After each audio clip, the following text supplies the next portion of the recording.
Bismillahirrahmanirrahim. Assalamualaikum warahmatullahi wabarakatuh. Halo anak-anak, bagaimana kabar pada hari ini? Alhamdulillah, semoga semuanya selalu sehat dan semangat ya.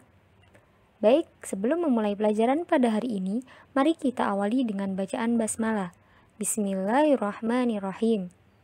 Anak-anak sekalian, sekarang kita akan mempelajari tentang materi yaitu interaksi manusia dan lingkungan.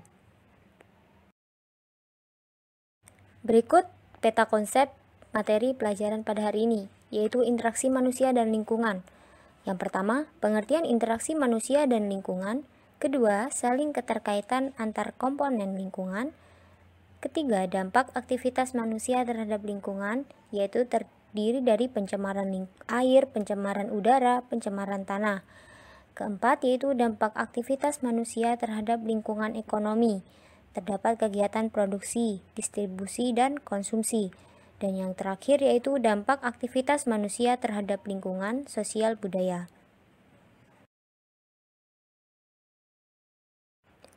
Pengertian interaksi manusia dan lingkungan, yaitu hubungan yang terjalin antar manusia dengan lingkungannya yang melibatkan reaksi sehingga di dalamnya terdapat unsur saling mempengaruhi satu sama lain. Manusia merupakan makhluk sosial, yaitu makhluk yang tidak bisa hidup tanpa bantuan orang lain. Selain bantuan orang lain, manusia juga tidak bisa hidup tanpa lingkungan sekitar. Nah, untuk memenuhi kebutuhan hidupnya, manusia mengambil segala sesuatunya dari alam.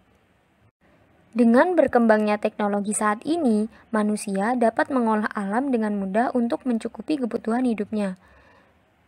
Dan ilmu yang mempelajari hubungan antara makhluk hidup dan lingkungannya disebut dengan ekologi.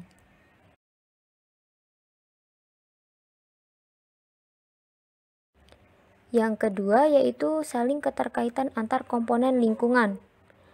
Perhatikan gambar tersebut. Dari gambar tersebut dapat kita lihat bahwa adanya saling keterkaitan antar komponen, baik manusia dengan flora, manusia dengan tumbuhan, tumbuhan dengan air, tanah dengan air, udara dengan manusia, dan sebagainya. Lingkungan yang kita tempati sering disebut dengan istilah lingkungan hidup.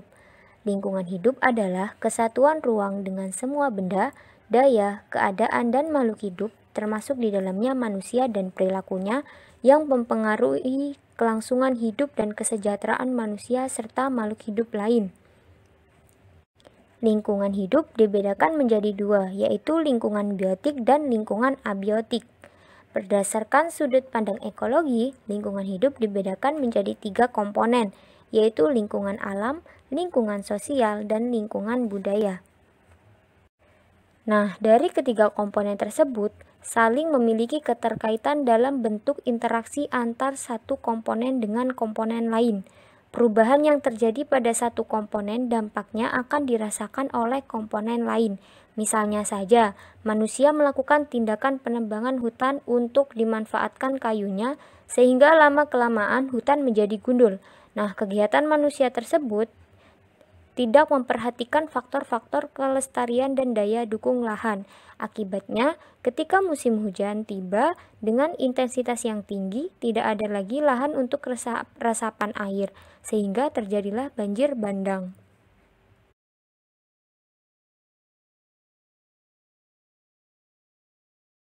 Dampak aktivitas manusia terhadap lingkungan. Coba perhatikan bagian tersebut. Interaksi manusia dengan lingkungan dalam berbagai bentuk aktivitas dapat mempengaruhi perubahan pada lingkungan. Perubahan yang terjadi disebut dengan dampak.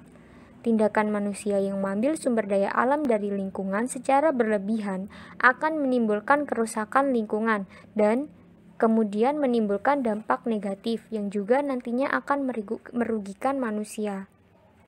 Terdapat beberapa bentuk kerusakan lingkungan sebagai akibat aktivitas manusia dalam usaha memenuhi kebutuhan hidupnya, antara lain yaitu pencemaran air, udara, dan tanah. Pencemaran air adalah kondisi air yang sudah tercampur dengan zat polutan atau pencemar, sehingga kualitas air menjadi terganggu. Kemudian pencemaran udara. Pencemaran udara tersebut yaitu berupa asap, bau, dan partikel debu. Misalnya asap, yaitu berasal dari aktivitas pabrik, kemudian bau, diakibatkan oleh pembusukan sampah organik dan aktivitas peternakan. Yang ketiga yaitu partikel debu, berasal dari letusan gunung berapi, debu-debu jalanan, debu hasil pembakaran di pabrik. Yang ketiga yaitu pencemaran tanah. Tanah merupakan komponen lingkungan yang sangat penting bagi makhluk hidup. Tanah yang baik adalah tanah yang subur dengan kandungan unsur hara yang cukup bagi kebutuhan tanaman. Pada saat ini masih banyak limbah yang dibuang ke tanah, terutama industri rumah tangga. Cara pembuangan seperti ini dapat menurunkan kualitas tanah. Kualitas tanah yang menurun dapat diakibatkan oleh zat pencemar yang meresap ke dalam tanah, baik berupa zat kimia atau sampah padat. Zat pencemar ini dapat menyebabkan mikroorganisme atau bakteri pengurai mati sehingga tidak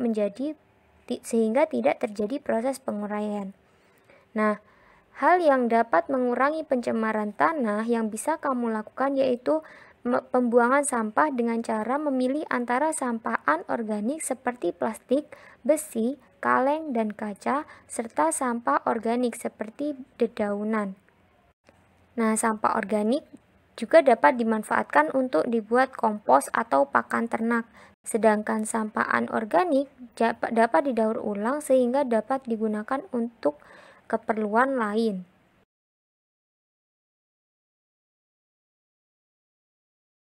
Pencemaran air. Setiap hari, kita memerlukan air dalam jumlah yang banyak untuk minum, mandi, dan mencuci. Tentu air yang kita butuhkan adalah air yang bersih. Jika sudah tercemar, air tidak dapat digunakan oleh makhluk hidup dan jika dipaksakan akan menimbulkan berbagai gangguan kesehatan.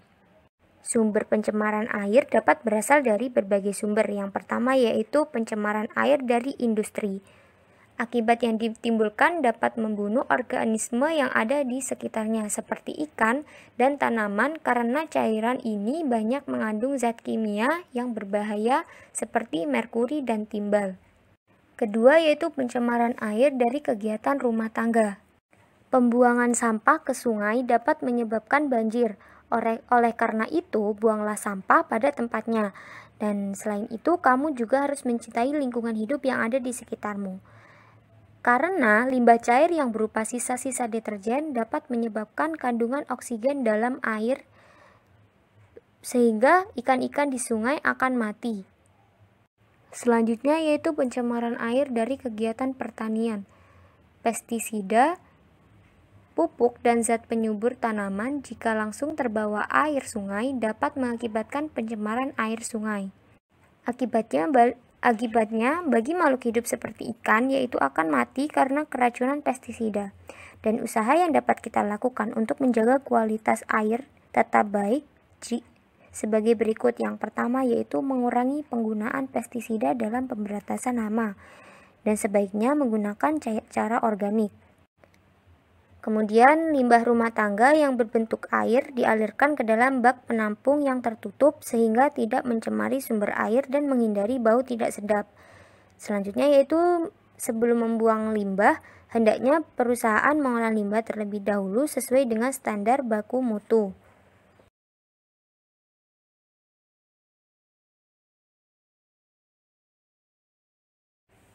Dampak pencemaran udara. Asap kendaraan bermotor, asap pabrik, asap pembakaran sampah, dan polutan lain dapat berakibat sebagai berikut, yaitu kesehatan tanaman, hujan asam, dan menyebabkan efek rumah kaca.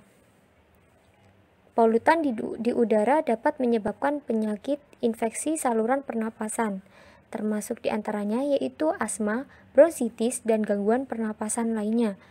Yang kedua yaitu terhadap tanaman. Tanaman yang tumbuh di daerah dengan tingkat pencemaran tinggi dapat terhambat proses fotosintesisnya karena banyak polutan yang menempel di permukaan daun. Selanjutnya yaitu hujan asam. Polutan yang di atmosfer jika bereaksi dengan air akan bersifat asam.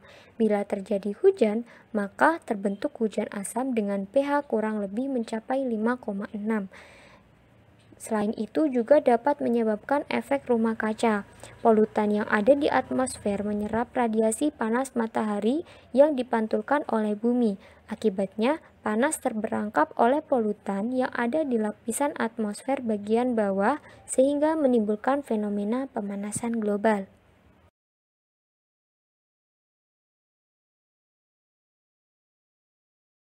Selanjutnya, yaitu upaya yang dapat kita lakukan untuk menjaga agar udara tetap bersih. Yang pertama, yaitu mengurangi pemakaian bahan bakar minyak, misalnya pemakaian kendaraan umum. Kedua, yaitu penggunaan energi alternatif yang ramah lingkungan, contohnya yaitu penggunaan bioenergi. Yang ketiga, yaitu melakukan reboisasi atau penghijauan. Keempat, yaitu tidak menebang pohon secara sembarangan.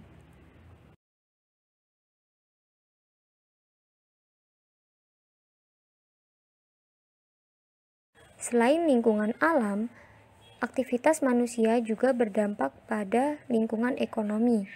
Yang pertama yaitu kegiatan produksi, kegiatan distribusi, dan kegiatan konsumsi. Kegiatan produksi yaitu suatu kegiatan menghasilkan barang-barang yang dibutuhkan oleh masyarakat. Kegiatan distribusi yaitu kegiatan menyalurkan barang hasil produksi kepada konsumen. Sedangkan kegiatan konsumsi yaitu kegiatan pemanfaatan barang dan jasa hasil produksi oleh konsumen.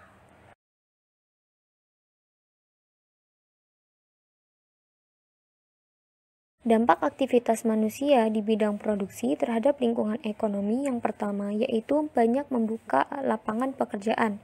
Kedua yaitu mengurangi jumlah pengangguran. Ketiga, kebutuhan masyarakat akan barang yang dibutuhkan menjadi terpenuhi. Yang terakhir, meningkatkan taraf hidup dalam masyarakat.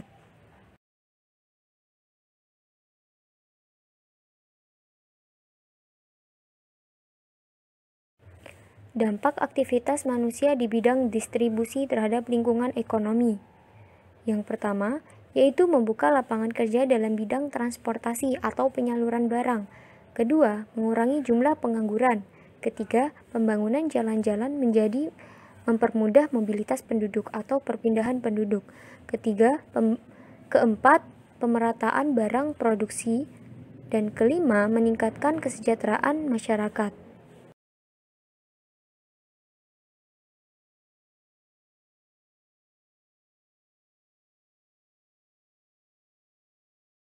Sedangkan dampak aktivitas manusia di bidang konsumsi terhadap lingkungan ekonomi, yang pertama yaitu kesejahteraan masyarakat menjadi terpenuhi.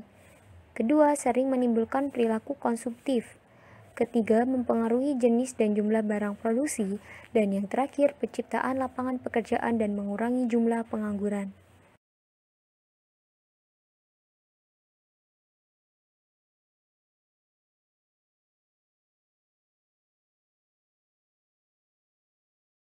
Yang terakhir yaitu dampak aktivitas manusia terhadap lingkungan sosial budaya.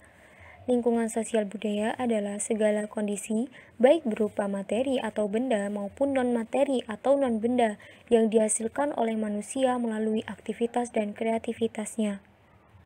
Lingkungan budaya tersebut berupa model pakaian dan kesenian, peralatan bangunan, tata nilai dan norma, dan adat istiadat. Nah, coba kalian perhatikan model pakaian atau potongan rambut dari teman-teman di lingkungan tempat tinggalmu. Adakah perubahan model pakaian dan potongan rambut dengan masa lalu? Nah, kemudian faktor apa sih yang menyebabkan perubahan tersebut? Nah, salah satu faktor yang mendorong perubahan tersebut adalah faktor lingkungan pergaulan. Di samping faktor lingkungan pergaulan, juga ada faktor dari seorang tokoh atau faktor idola. Lingkungan yang dapat mempengaruhi perubahan yang terjadi pada manusia disebut dengan lingkungan sosial budaya. Dengan demikian, dapat dikatakan bahwa aktivitas manusia dalam mempengaruhi kondisi sosial budaya dari waktu ke waktu terus berjalan. Setelah terjadinya globalisasi, tidak hanya budaya dalam satu negara yang saling mempengaruhi, tetapi kebudayaan antar negara juga saling mempengaruhi satu sama lain. Baik anak-anakku sekalian, Perlu diingat bahwa sesungguhnya apapun yang kita lakukan di dunia ini akan kembali kepada diri kita sendiri. Ketika kita melakukan hal yang buruk, maka sudah dapat dipastikan bahwa keburukan itu akan kembali kepada diri kita. Hal tersebut terdapat dalam surat Fussilat ayat 46. Kemudian, tugas kalian yaitu jelaskan secara singkat keterkaitan antara manusia dengan lingkungannya. Kedua, gambar peta konsep dari materi di atas yang sudah dijelaskan Ustadzah tadi. Ketiga, sebutkan dan jelaskan jenis kegiatan ekonomi. Silakan kerjakan di buku tugas, foto, dan kirim ke nomor WA Ustadzah Sayu.